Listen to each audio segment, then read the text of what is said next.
Bonjour, c'est Jules Lavie pour Code Source, le podcast d'actualité du Parisien.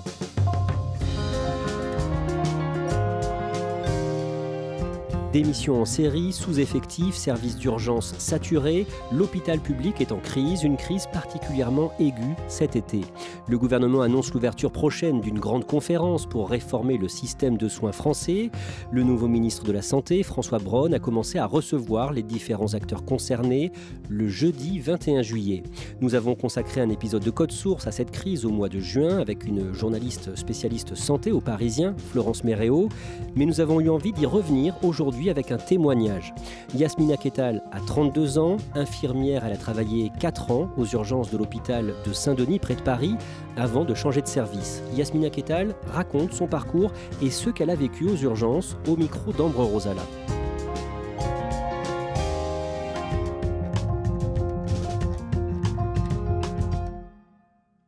Yasmina Kettal est infirmière dans un centre d'addictologie à Saint-Denis dans le 93 où elle aide des patients à sevrer leurs addictions. Elle a 32 ans, elle est brune, avec des cheveux bouclés coupés juste au-dessus des épaules et des yeux très noirs. Elle travaille à mi-temps et consacre le reste de son temps à son action syndicale. Je la rencontre dans le local du syndicat sud de l'hôpital de La Fontaine, à Saint-Denis, au sous-sol de l'établissement. Yasmina est née à Clichy-la-Garenne, dans les Hauts-de-Seine, mais elle grandit à Saint-Denis. Son père décède quand elle est très jeune, alors elle est élevée par sa mère, qui est assistante maternelle, avec ses 2 frères. C'est une petite fille au fort caractère, qui a l'esprit d'une aventurière. J'ai jamais voulu être infirmière à la base. Qu'est-ce que je voulais faire ? Je pense journaliste ou un truc comme ça, ou exploratrice. Je pense que j'ai dû avoir ma période d'archéologue, ou voilà, un truc un peu d'exploration, de recherche, un truc comme ça. Ouais, un peu intrépide, bonne à l'école, mais qui n'en faisait un peu qu'à sa tête. Et donc, du coup, voilà, c'était difficile un petit peu quand même, je pense, pour les parents. Mais bon, pas de trucs graves, quoi, mais un peu tête brûlée, quoi. Après son bac, Yasmina fait 1 an de classe préparatoire de lettres à Saint-Ouen, en Seine-Saint-Denis. Puis elle entre en fac d'histoire, avant de devenir bibliothécaire. Quand elle a 21 ans, elle décide de démissionner pour aller rejoindre des amis partis faire 1 an d'échange universitaire en Espagne. Je fais un peu une année sabbatique et au retour, je savais pas trop quoi faire de ma vie. J'ai repris un peu des études de sociaux que j'ai pas terminées et durant ces études, j'avais un ami en fait qui lui en fait était en école d'infirmière et on en a parlé à plusieurs reprises et c'est lui qui m'a dit écoute franchement tente le concours, tu sais pas trop. Vois un peu si ça te plaît. Voilà, il m'avait commencé à me parler un petit peu à la fois des études et aussi de son travail. Je m'étais dit pourquoi pas. Je tente, je vois, et si ça me plaît, je reste. Si ça me plaît pas, je pars. Yasmina tente les concours pour devenir infirmière et elle réussit du premier coup. Elle entre en formation à Aubonne, dans le Val d'Oise, en 2013. Ça m'a vraiment plu. Moi, j'aime beaucoup apprendre, j'aime beaucoup découvrir des choses. Et donc, du coup, c'était un puits sans fond, la médecine, quoi. Au début de l'année 2014, elle fait son premier stage dans un centre de soins de suite et de réadaptation, une unité de rééducation pour les personnes qui viennent de se faire opérer. Moi, j'avais 24 ans, j'avais déjà travaillé. J'étais pas non plus sortie de nulle part, mais je connaissais pas du tout le milieu du soin, à part les 6 mois d'apprentissage à l'école, quoi. Et le premier jour, on me dit, tu vas faire la tournée avec les aides-soignantes. J'arrive le matin et en fait, je me retrouve, dans une chambre avec une personne nue qu'il faut laver, quoi, une personne âgée. J'ai pas compris, en fait, tout. Alors que j'avais étudié la toilette, voilà. Mais d'un coup, c'est devenu concret de devoir toucher quelqu'un, même avec un gant. En fait, d'un coup, on passe dans quelque chose de très différent. Et ça a été hyper déroutant, en fait. Tout au long de sa formation, Yasmina se découvre une envie de se mettre au service des autres et de travailler pour le service public. Elle est diplômée en 2016, quand elle a 26 ans, et commence à travailler en intérim dès sa sortie d'école. Elle est envoyée en mission, en remplacement, dans différents services de nombreux hôpitaux et a du mal à trouver ses marques. T'as pas d'équipe, t'as personne sur qui compter. Les gens, quand ils te voient arriver, ils sont blasés. Parce que c'est une personne qui connaît pas le service, parce que... ils voulaient leurs collègues, et là, en fait, ils ont pas leurs collègues. Et voilà, et forcément, on sait moins de choses, on connaît pas les habitudes du service, c'est extrêmement périlleux. Et puis en plus, on est poussé par les agences, à faire un peu de tout, alors qu'en réalité, en fait, on ne peut pas faire un peu de tout. On est très spécialisé quand même. Et c'est en ça qu'on peut être compétent ou pas, quand on acquiert en fait un certain nombre d'automatismes. En intérim, c'est pas possible. On n'est que de passage. Et puis, moi, du coup, je prenais vachement de temps, en fait. Des fois, je faisais des nuits de 12 heures. Je faisais 14 heures de travail parce qu'en fait, le temps que je finisse à comprendre que tel truc se trouvait à tel endroit et que j'écrive mes transmissions à la fin de la journée, il était 10 heures du matin, quoi. Au bout de 6 mois d'intérim, Yasmina est envoyée en mission aux urgences de l'hôpital de La Fontaine, à Saint-Denis, dans le 93. On lui propose alors de l'embaucher en CDD, puis en CDI, et elle accepte. Elle devient infirmière d'accueil aux urgences, et c'est donc à elle d'examiner tous les patients qui arrivent aux urgences et de les trier en fonction de leur état de santé.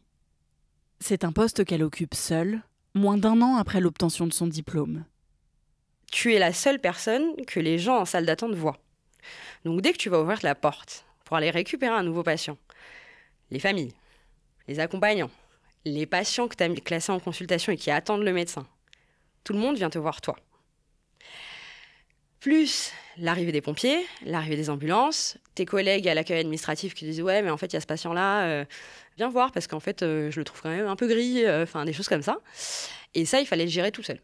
Donc, c'est-à-dire parfois déshabiller le patient parce qu'en fait, il avait 4 couches pour ne serait-ce qu'avoir une tension, il fallait le déshabiller. Il fallait gérer tout ça en même temps. S'il y a 45 minutes d'attente pour voir l'infirmière d'accueil et qu'en fait, il y a 10 ou 15 étiquettes, on appelait ça des étiquettes parce que ça se matérialise comme une étiquette sur l'écran, il y a 15 patients en attente d'être vus. Quand on arrive à ce niveau-là, en fait, tu dis, vas-y, je vais prendre les vieux d'abord, mais en même temps, parmi les jeunes, t'en as peut-être un qui fait un infarctus. Et tu développes un truc de travail à la chaîne où, en fait, dès que tu vas avoir la moindre perturbation, le téléphone qui sonne, le machin, le truc, ça te parasite. Et donc, du coup, même, tu n'arrives même pas à être concentré. Moi, il y a eu des fois où, en fait, genre en fin de matinée, quand tu fais 7h, 14h, à un moment donné, tu te rends compte que t'as pas écouté le patient. Il est en train de parler, tu lui as posé une question, mais tu l'as pas écouté. Mais je me disais, mais en fait, pourquoi on accepte ça ?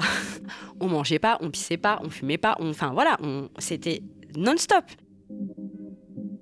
Pour ce poste, Yasmina gagne 1 700 € net par mois et travaille un week-end sur 2 et certaines nuits. Et elle a parfois l'impression d'être maltraitante avec ses patients. Au début, je me disais, mais vraiment, je suis nulle. Mais en même temps, quand tu as mal trié un patient et que tu vois sur l'écran que ton patient il est passé en salle de déchocage et qu'en fait il fait un arrêt cardiaque, sur le moment, c'est toi qui l'as mal trié en fait. Et t'as beau reprendre après derrière, dire en fait objectivement j'avais pas telle donnée, objectivement il y avait pas ça. Finalement tu l'as quand même mis dans un tri qui était pas si pourri que ça, il a pas perdu trop de temps. Il a été vu par un médecin entre temps, il s'en est pas aperçu non plus. Il y a tout un tas de trucs, quand bien même. En fait, il y a cette responsabilité-là qui te ramène à te dire j'avais la personne en face de moi, elle parlait. J'ai pris la décision de trier de telle manière. Et en fait, c'était pas du tout la bonne. Et il faut rentrer chez soi avec quand même. Ou ne serait-ce que j'ai envoyé chez un patient ou une famille parce que j'ai expliqué 4 fois les choses et qu'en fait, à la 5e fois, en fait, moi j'ai un patient qui a fait un AVC, j'ai un patient qui a machin, j'ai une petite mamie, j'ai un truc. Et qu'en fait, tu découvres que 100% de bienveillance, c'est pas possible. Et j'ai toujours été très attentive à essayer de faire en sorte que on traite bien les gens. Et quand bien même tu es attentif à ça, en fait, le rouleau compresseur au-dessus de toi qui est tellement fort en fait, que de toute manière, tu peux déployer l'énergie que tu veux, la bienveillance que tu veux, la bonne volonté que tu veux. En fait, c'est plus fort que toi. Au début de l'année 2019, Yasmina décide de rejoindre le syndicat sud de son hôpital. Le 18 mars 2019, les urgences de l'hôpital Saint-Antoine, à Paris, se mettent en grève après plusieurs agressions sur leur personnel. Le mouvement s'étend ensuite à 21 autres hôpitaux parisiens qui protestent contre le manque de moyens et d'effectifs dans leurs services. Et le 6 juin, le service de Yasmina se met lui aussi en grève. Un jour où je travaillais même pas, je reçois un appel d'une collègue qui me dit « ça y est, on s'est mis en grève ». En gros, il y avait trop de patients à hospitaliser ce jour-là, qui traînaient dans les couloirs. Chose qui était déjà arrivée plusieurs fois. Hein. Mais je sais pas, cette fois-là, c'était la fois de trop. C'était tendu, comme d'autres journées très tendues. Mais ce jour-là, c'est pas passé. Comme l'hôpital est tenu d'assurer un service minimum, Yasmina et ses collègues continuent de travailler malgré la grève. Mais elle décide de rejoindre le collectif Interurgence, une association qui vient de se créer et qui porte la voix du personnel soignant des urgences de toute la France. Pour la première fois, il y avait des aides-soignants, des infirmiers, des brancardiers qui racontaient de manière très factuelle ce qui se passait de l'intérieur et qui n'enrobaient pas la situation. Quand c'est des collègues d'autres hôpitaux qui racontent exactement la même chose, mais vraiment, c'était assez dingue, hein. Là, t'arrives quand même à accepter le fait que oui, en fait, il y a quand même quelque chose, un vrai problème. Et ça m'a fait beaucoup de bien. Il y a un problème de fond, et ce problème de fond entraîne des situations au quotidien qui sont dangereuses pour les patients et qui sont aussi maltraitantes pour les soignants, en fait. Le collectif Interurgence demande une augmentation nette de 300 € pour les plus bas salaires de l'hôpital, une hausse des effectifs et plus de lits dans les services d'urgence. Yasmina et les autres membres du collectif organisent le 14 novembre 2019 une grande manifestation à Paris qui réunit des milliers de blouses blanches venues de toute la France.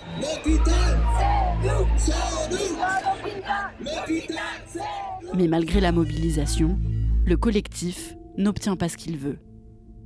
En fait, c'est inflexible, en fait. Et ça m'a beaucoup touchée parce qu'en fait, je suis pas naïve dans le milieu du monde politique, mais il suffit pas d'avoir raison, en fait. On se dit que même sur l'hôpital, sur ce qui nous raccroche à la vie quand même quand t'as raison, en fait, tu gagnes pas, quoi. En janvier 2020, les premiers cas de Covid-19 arrivent en France. Aux urgences de l'hôpital de La Fontaine, Yasmina et ses collègues font face à leur premier cas au mois de mars. Le tout premier cas qu'on a eu, on l'a eu le matin et le soir il était en réa, donc ça a calmé un peu tout le monde. Et en fait, ça s'est accéléré d'une manière exponentielle. Et chez nous, ça a été extrêmement violent. On a renvoyé des gens chez eux et on prenait plus que quasiment. On a été à un moment donné un hôpital Covid, 250 patients Covid, une quarantaine en réa. C'était alors qu'on a 18 places. Le bloc était fermé. Il y avait des patients de réa Covid partout et des patients graves qui arrivent à la chaîne, quoi. À la chaîne, ça a été un enfer parce qu'en fait, t'as plus assez de respi dans l'hôpital, donc en fait, tout le monde sélectionne. Le réanimateur a 10 patients susceptibles d'être intubés dans sa liste. Il reste un respirateur et il est aux urgences. C'est horrible. Qu'est-ce qu'on fait ? On a des rampes à oxygène qu'on sort quand il y a des incendies qui permettent de mettre plusieurs patients sous oxygène en même temps. Toutes les rampes prises, obligé de mettre des patients sur des bouteilles. Voilà. Je dis souvent pour cette situation, 48 heures de plus, on était morts. Pendant plusieurs semaines, au pic de la crise, Yasmina est obligée de travailler énormément parce que de nombreux collègues tombent malades. Et dans son service d'urgence, la crise est difficile à gérer psychologiquement, surtout face aux familles des patients gravement malades. C'était nous la porte d'entrée, donc en fait déjà, il fallait dire à la famille, à partir du moment où ils rentraient dans notre box d'urgence, que en fait c'était au revoir. Les proches ne savaient pas quand est-ce qu'ils reverraient parce que les visites étaient interdites. Ça a été des situations de déchirement. Franchement, les séparations dans le box d'accueil des urgences, c'était un enfer sur Terre. Au printemps 2020, l'épidémie se calme un peu à l'hôpital de La Fontaine. Yasmina, qui est épuisée, tombe malade sans savoir s'il s'agit du Covid ou non. Le 13 mai, le gouvernement annonce qu'une médaille sera remise à tous les soignants pour leur rendre hommage après leur engagement pendant la crise. Yasmina vit ça comme une humiliation. C'est pas possible, c'est vraiment du foutage de gueule, quoi. Et en plus, ça touchait un point sensible qui était la reconnaissance honorifique, en fait. Mais en fait, la reconnaissance honorifique, c'est ce qui nous tue. C'était vraiment ce truc de dire il faut saluer des héros. Mais en fait, moi, je travaille. Donc là, c'était trop. À la fin du mois de mai, le gouvernement lance un Ségur de la santé et Yasmina reprend espoir que ses conditions de travail s'améliorent. À la fin de ce Ségur, en juillet, son salaire augmente et elle touche désormais 1 900 € net par mois. Mais elle estime que les mesures pour remédier au manque de moyens et de personnel à l'hôpital ne sont pas au rendez-vous. À l'été 2020, Yasmina part en détachement pour travailler en Guyane. À son retour, elle change de service et quitte les urgences de l'hôpital de La Fontaine pour intégrer le service d'addictologie, le XAPA. C'est un service où le rythme est beaucoup moins dense et dans lequel elle a l'impression d'avoir plus le temps de s'occuper de ses patients. Au printemps 2021, au moment de la 3e vague du Covid, elle réintègre un service d'urgence pendant quelques temps. Je suis revenue pendant la 3e vague parce que c'était tendu en fait et que je m'étais dit j'avais eu des collègues au téléphone et tout ça et je m'étais dit Yasmina, tu peux pas rester là comme ça et tout, tu vas aller aider le temps de la vague quoi. Et en fait je suis revenue dans un truc où je travaillais 12 heures, je courais partout et j'avais l'impression de faire du travail de merde, mais vraiment du travail de merde. Et je revenais chez moi avec de nouveau, tu refais ta journée, elle te parasite, tu appelles tes collègues, enfin voilà, je revenais dans un truc et je me suis dit mais en fait non, je peux plus vivre ça, c'est juste impossible. Tant que le travail ce sera celui-ci, et pourtant j'adore la médecine d'urgence et tout, mais plus dans ces conditions-là en fait. J'ai perdu en thunes en passant au XAPA, mais par contre j'ai gagné en espérance de vie en fait, enfin tout simplement. La deuxième question c'est est-ce que j'ai envie de rester infirmière ? Je suis pas sûre. Je suis pas sûre parce que on a dit les choses clairement. Il se passe rien. C'est pas de notre faute. Nous, on a fait ce qu'on a pu. Pourquoi est-ce qu'on continuerait à tenir les murs comme on l'a fait depuis tellement longtemps ? Et surtout, ça marche pas. C'est désespérant et ce qui était maîtrisable avant ne l'est plus. Donc non, j'ai pas d'espoir. J'ai pas d'espoir parce qu'en fait, il y a toujours pas de changement.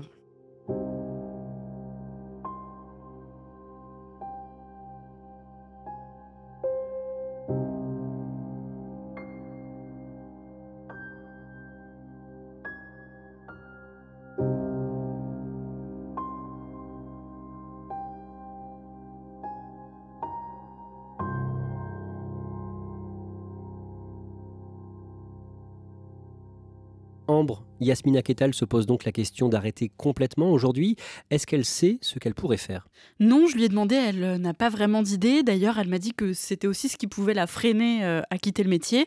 Et elle m'a raconté qu'elle avait plusieurs collègues dans ce cas-là aussi qui ont envie de changer de métier parce qu'ils n'en peuvent plus, mais qui ne sautent pas le pas parce que c'est difficile de se reconvertir et de recommencer une formation à l'âge adulte. Est-ce qu'on sait si beaucoup de soignants ont démissionné et ont changé de métier ces derniers mois, ces dernières années ? Alors c'est difficile à dire, mais il y a une étude menée par la Fédération hospitalière de France qui a été publiée en novembre 2020 et qui dénombre 12 200 départs d'infirmiers et d'aides-soignants pendant l'année 2020. Alors il faut rester prudent parce que parmi ces départs, on compte aussi des soignants qui ont quitté l'hôpital après avoir démissionné, mais aussi simplement parce que le contrat s'est terminé ou parce qu'ils sont partis à la retraite.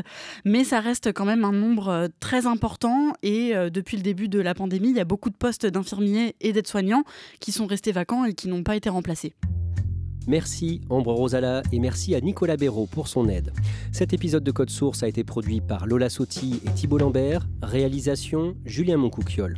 Code Source est le podcast d'actualité du Parisien. Si vous aimez Code Source, n'hésitez pas à le dire en mettant des petites étoiles sur votre application préférée et n'oubliez pas de vous abonner pour ne rater aucun épisode. Vous pouvez nous contacter sur Twitter @codesource ou nous écrire directement codesource@leparisien.fr.